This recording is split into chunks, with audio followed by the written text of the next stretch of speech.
This is the Greg Bedard Patriots Podcast with Nick Cattles. Everybody, it's Greg Bedard here with the Greg Bedard Patriots Podcast. We are brought to you by Prizepicks, the largest daily fantasy sports platform in North America. Download the Prizepicks app today and use code CLNS and get $50 instantly when you play $5. That's code CLNS on Prizepicks to get $50 instantly when you play $5. Prizepicks, run your game. And take the guesswork out of buying tickets with Game Time. Download the Game Time app, create an account, use code CLNS for $20 off your first purchase. Download Game Time today. What time is it? Game time. Okay, so it's been a couple days since I've been on here. There's been a lot going on. And, as far as Stefon Diggs and all that, Ja'Whaun Bentley being released, we'll talk about both those things, along with are we getting an indication of how the draft is going to play out? And of course, Will Campbell's arms now magically are 33 inches. Let's start with Diggs. And I was kind of waiting for this until his contract information came out. Not that I really care how much the Patriots are paying him, but, like I said at the time, or wrote at the time, I think it was reported as like 3 years, $63 million. Like, there was no chance that that was a real 3-year contract or that he would have much of a chance to see $69 million. We now, thanks to Albert Breer, we now have the numbers, but we'll get to that in a second. But let's start off with the acquisition of Stefon Diggs. Do I like it? Yes. Do I think it checks a box, as Felger likes to replay our interaction? I would say, if you were looking at it as the Patriots were lacking a left tackle, a left guard, a wide receiver 1, and wide receiver 2, does he check the box of wide receiver 2? He certainly doesn't for wide receiver 1. Not even close. Wide receiver 2, maybe in pencil, I would say. And that's just because he's 31 years old. And this would be, even if, say, they got Brandon Ayuk, who's also coming off an ACL. If they got him, I would say wide receiver 1 checked off in pencil. We have to see how these guys recover. And, yes, there are reports. And Stefon Diggs talked to reporters yesterday, and he said that he is way ahead of progress, or he's way ahead of schedule, I think is the way he put it. That's great. That doesn't mean, and we also have a report from Adam Schefter saying that he'll be cleared for week 1. That is extremely optimistic. I'm not saying it can't happen. Everybody heals differently. Diggs hasn't really had a major injury before. Maybe he's a unicorn. Maybe he's out there, and what would that be, like 5 or 6 months, or whatever it is. He got hurt in week 8, like the end of October. Remember, Kendrick Bourne the year before. Kendrick Bourne, good athlete as well. Don't think he really had a major injury as far as with his legs either. 2 years ago, he tore his ACL, and I think it was mid-October. He came back for the Patriots last year in early October. Was he the same guy? No. I'm not saying that Stefon Diggs can't be that guy that does come back at full speed, but you add in his age, 31 going on 32 in November, you would have to be a really optimistic Patriots fan to be like, they definitely checked the box. I think, if he's here in year 2, yeah, they checked the box. But for what he's going through right now, I don't see it as a fully checked box. Now, the player, I love the player. I also think that based on, talking to people, and I think we've talked about this before, with the anticipation that he might sign with the Patriots have plenty of intel, whether it's Todd Downing, Ben McDaniels, who Stefon Diggs mentioned in his press conference, Nick Caserio. And the other thing is Stefon Diggs, and Mike Giardi wrote about Diggs and his experience with Diggs and Buffalo's experience with Diggs for BSJ for Saturday. And there's a lot of good stuff in there. And basically, Stefon Diggs sounds like one of these guys, similar to Randy Moss, to where, you can pretty much bank that for the first year he's gonna be in line. Beyond that, we'll have to see. Nobody really knows, and I don't really care all that much about that stuff. I mean, I do think the people in Houston loved him. He was one of these guys that, with their young receivers, he would work with them after practice, showed them how to be a pro. He would even work with some of the young cornerbacks and be like, look, this is what I'm thinking. This is how I'm trying to set you up. Like, all that stuff. And that's great. And I think he's going to bring that. The way he sounded the other day certainly sounds confident, sure of himself and all that stuff. So I think he's going to be fine. And, if he does come back, if he comes back 75% of what he was last year, especially in terms of his route running, that's good. I mean, I think that's going to be a net positive for the Patriots. But if you have dreams of Stefon Diggs being like, even based off his stats last year, through 8 games, that he's going to be some number 1 wide receiver, like I just don't think that's realistic. And I do think that the Patriots are still trying, that they will continue trying to get that number 1 receiver, whether it's Brandon Ayuk. And no, I'm not giving up on the dream of A.J. Brown. We'll see the way the Eagles draft plays out. If they grab a wide receiver in the second round, Howie's known to do things outside of the box. Howie Roseman, the GM with the Eagles. So I think that all that stuff is possible. If you told me that, let's say, entering, by the end of mandatory minicamp, say mid-June, that the Patriots had either traded for wide receiver, drafted Travis Hunter as a wide receiver, traded up into the first round to get an offensive tackle, I would not be surprised by that. That's what they're trying to do. That now it takes 2 to tango. It just, you just can't snap your fingers and make it happen. But I do think that they aren't done yet. But Diggs, the player, I love him. I think he'll be good here. I'm just not checking a box until I see him on the field. I see how he can cut. I saw the way that Kendrick Bourne came back last year, and they're not the same player, obviously. But, I wasn't blown away with Kendrick for a large part of that season. Now, then again, Stefon Diggs is an excellent technician as far as being a wide receiver, and Kendrick Bourne is not. And that helps a lot.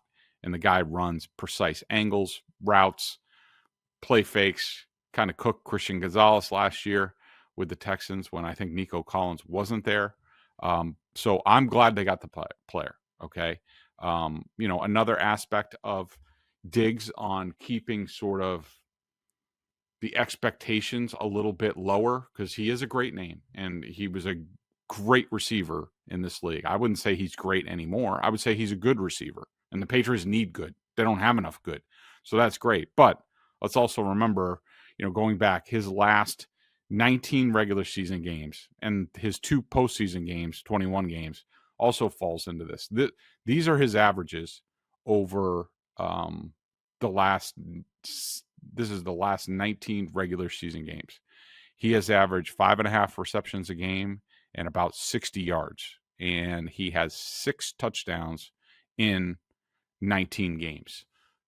Does that scream to you number 1? Certainly not. Does it scream to you number 2? Iffy. And you got to also remember that in Houston, and this is part of why his numbers went down, but,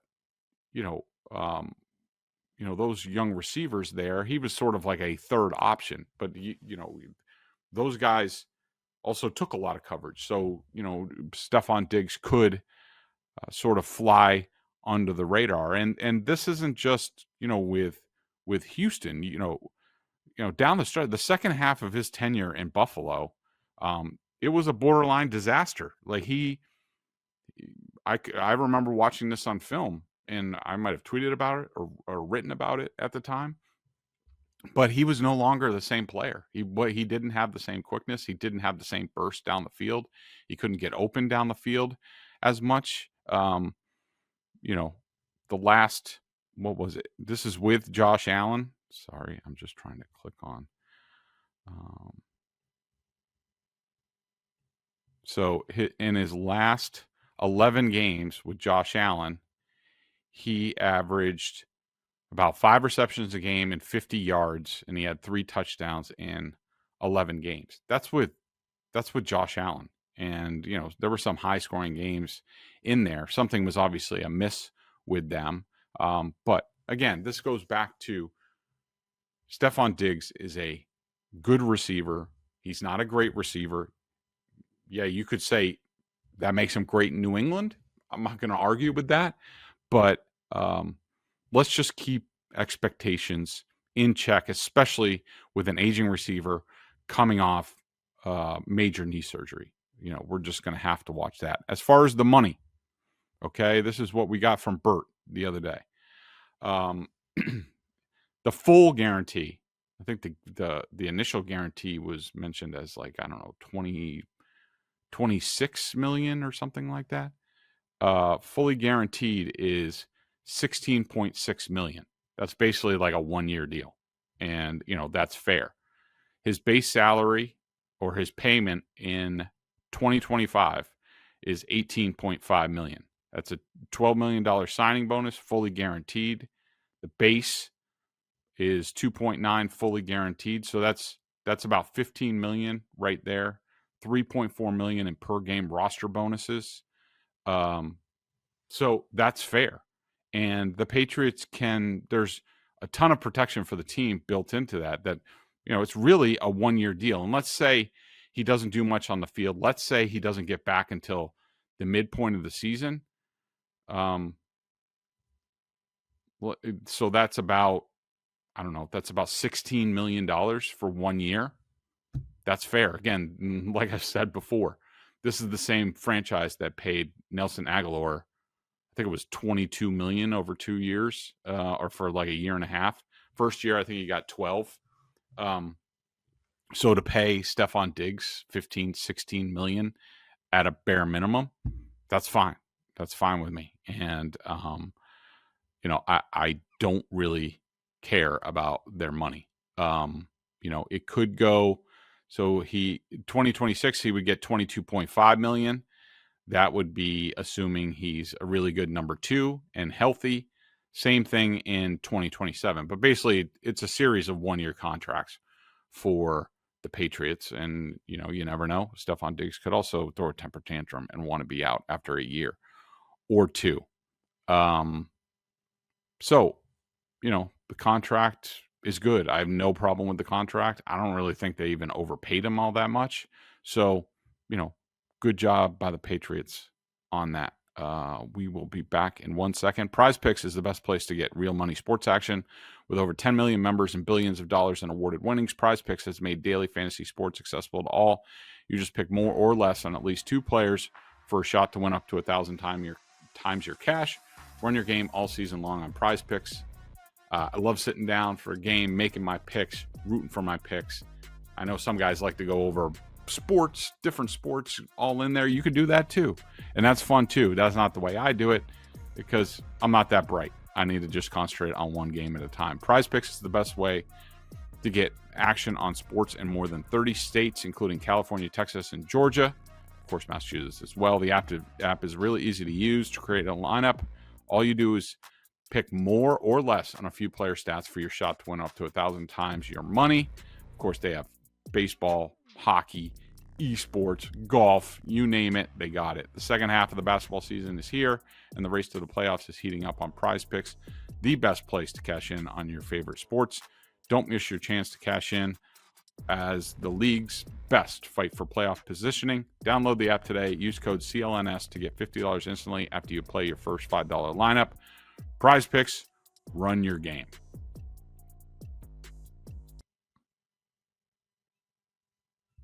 Okay, now, Ja'Whaun Bentley was released this week. If you listened to our previous podcast or a couple podcasts ago with Nick Cattles, you would not have been surprised by this move. You might have been mildly surprised that it wasn't Jelani Tavai at first, but Ja'Whaun Bentley was released. Multiple captain, Mike linebacker, really good dude, really good Patriot.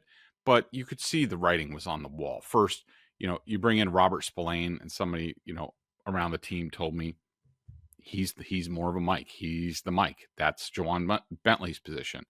Then they signed Jack Gibbons, who is more of a weak side linebacker, has been in the scheme before.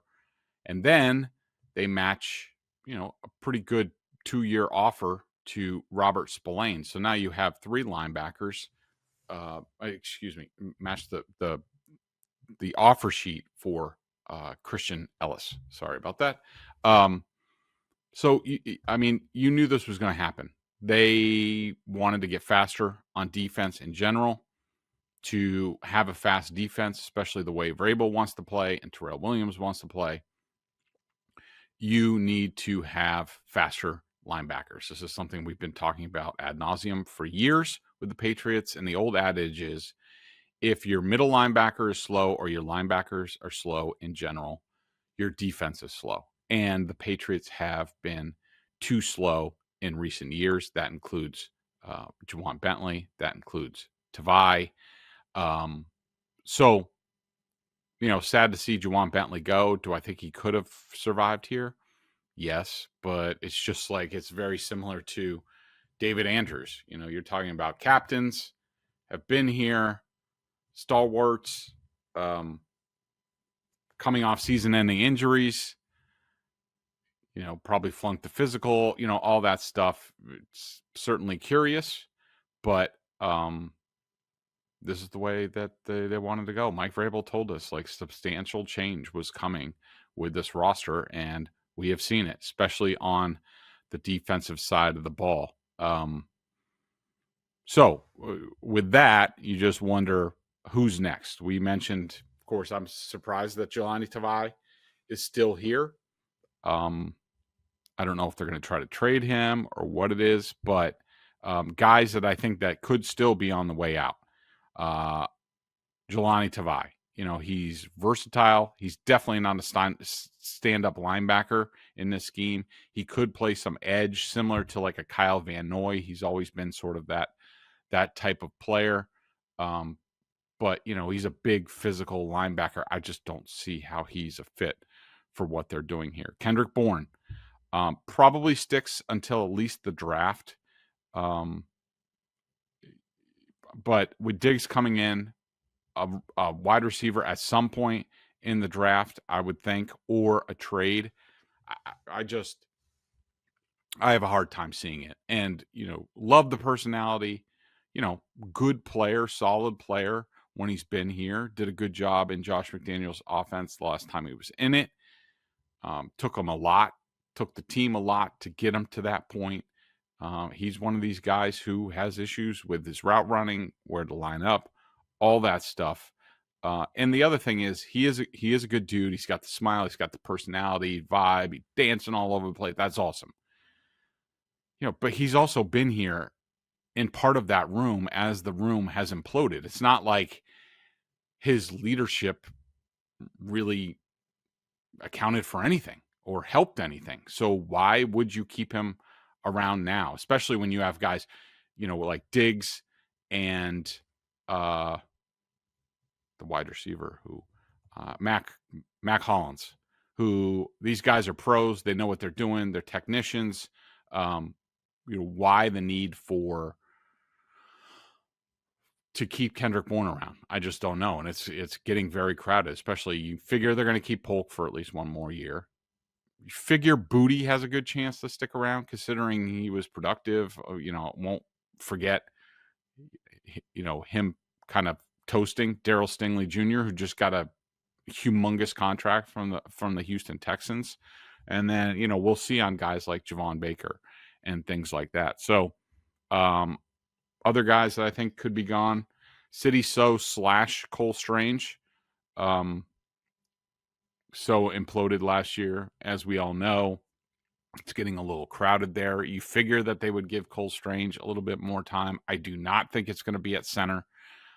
If they had an inkling that Cole Strange was their future center, they never would have signed Garrett Bradbury. So, could he back up there? Yeah, but talking to people around the team, they just think center is not an option for him. And we'll have to see how that plays out. Jabril Peppers, not sure he's fast enough for this new scheme. Certainly has the mentality, and he hits. Vrabel might like that. He also got into trouble last year. The Patriots brought in Marcus Epps and re-signed Jalen Hawkins.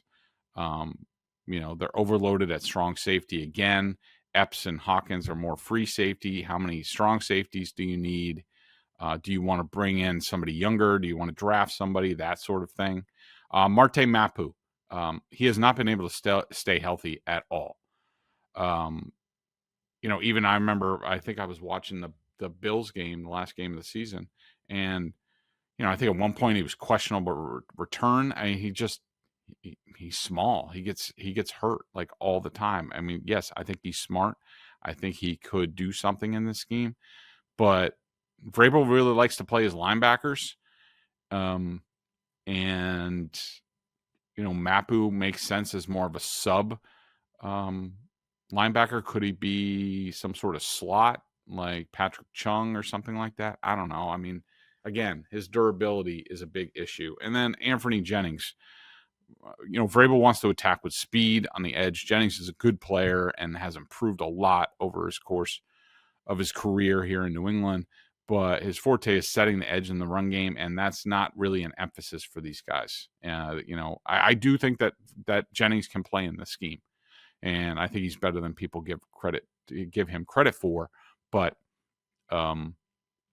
it would not surprise me if they moved on from him at some point. Couple other things I wanted to touch on.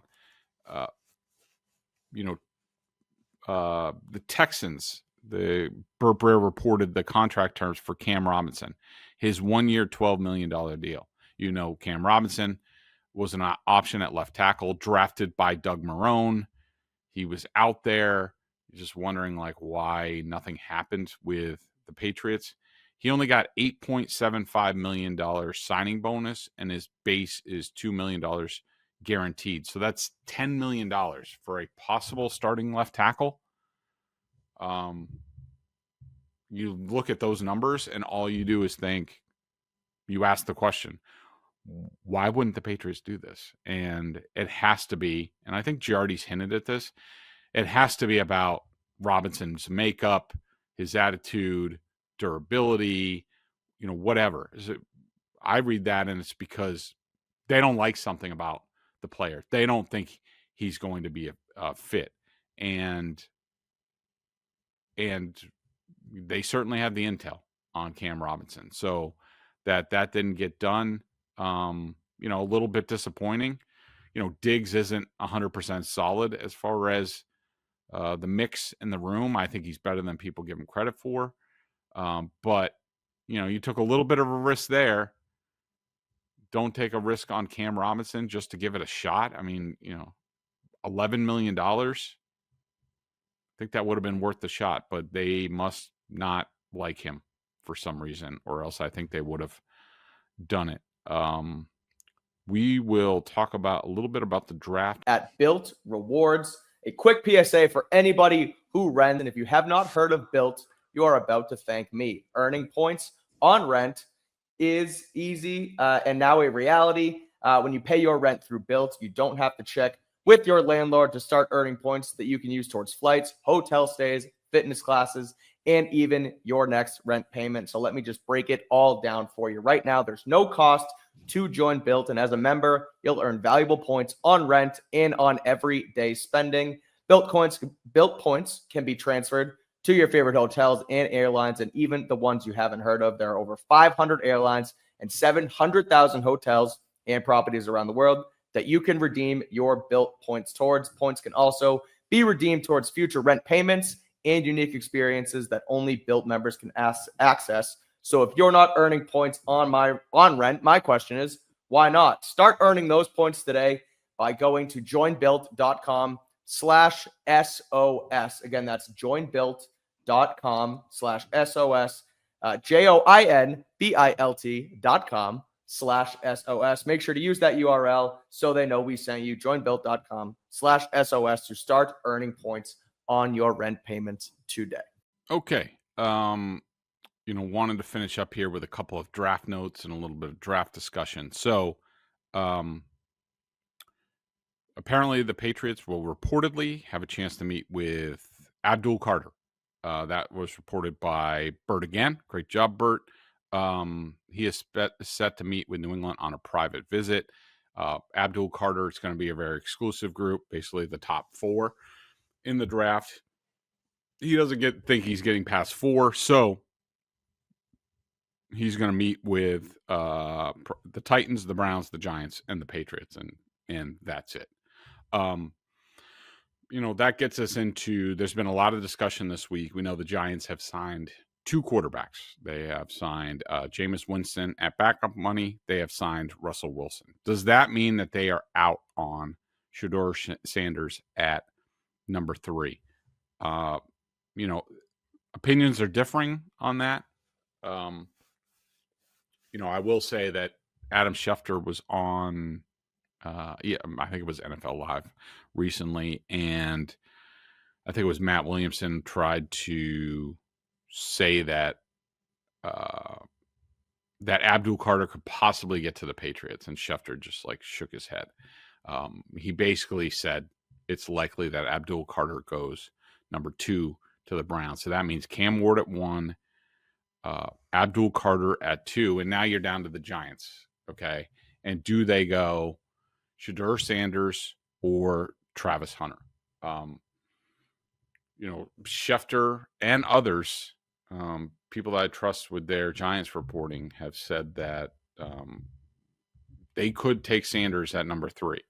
I think that is a possibility. I mean, look, if you're Brian Daboll and you're Joe Shane, the GM, and you have no job security, okay, the best plan to make sure that you hold on to your job is give yourself veteran options. They also have Tommy DeVito. Who cares? Give yourself veteran options to hit the ground running as quickly as possible this season.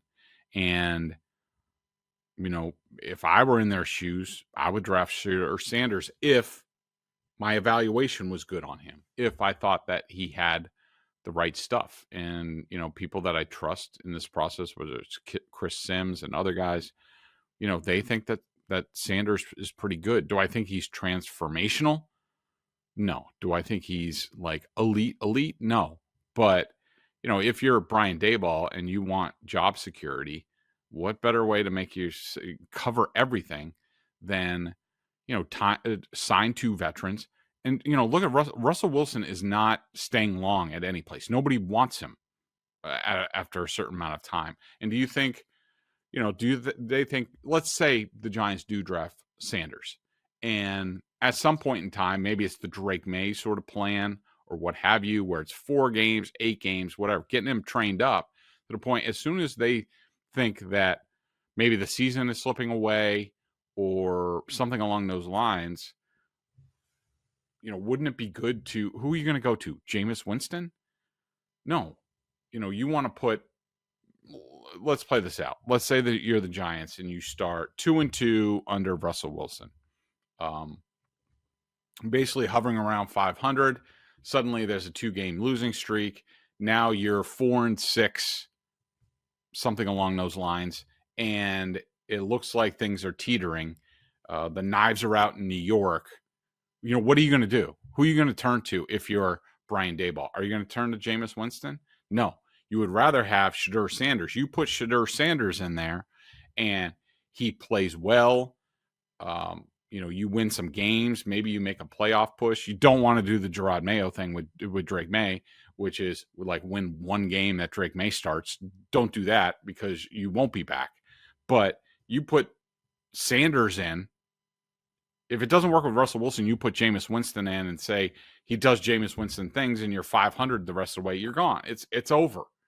You put Sanders in at 4-6, and he plays above 500, keeps you in it to the end, and you guys fight hard, do all those things, then you're probably back for another year if you're Brian Daboll. So, I know a lot of people have written off the Giants at quarterback. We'll see how this whole process plays out, but I don't think so. Of course, I'm also biased because I want Travis Hunter to get to the Patriots, and I don't want the Patriots to have to draft Will Graham too early, or Mason Graham, or, what have you.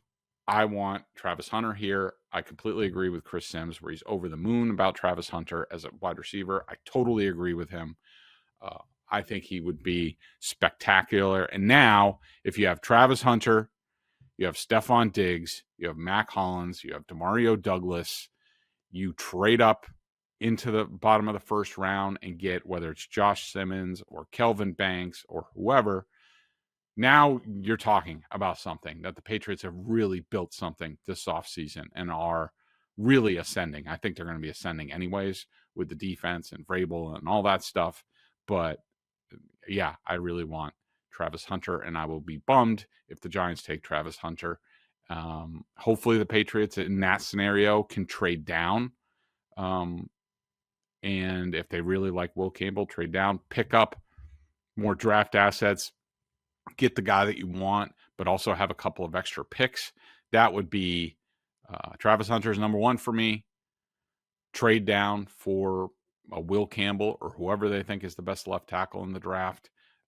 Pick up another pick so you can maybe go double dip at wide receiver in the second round, that type of thing. Maybe trade up for someone, sort of the secondary receivers in the draft. That would be the other option. Sticking and picking for Will Campbell, whose arms, if you haven't heard about this, his arms are suddenly now 33 inches. It doesn't really matter all that much to me. I've always been at 32 and 7/8, which is basically 33 inches.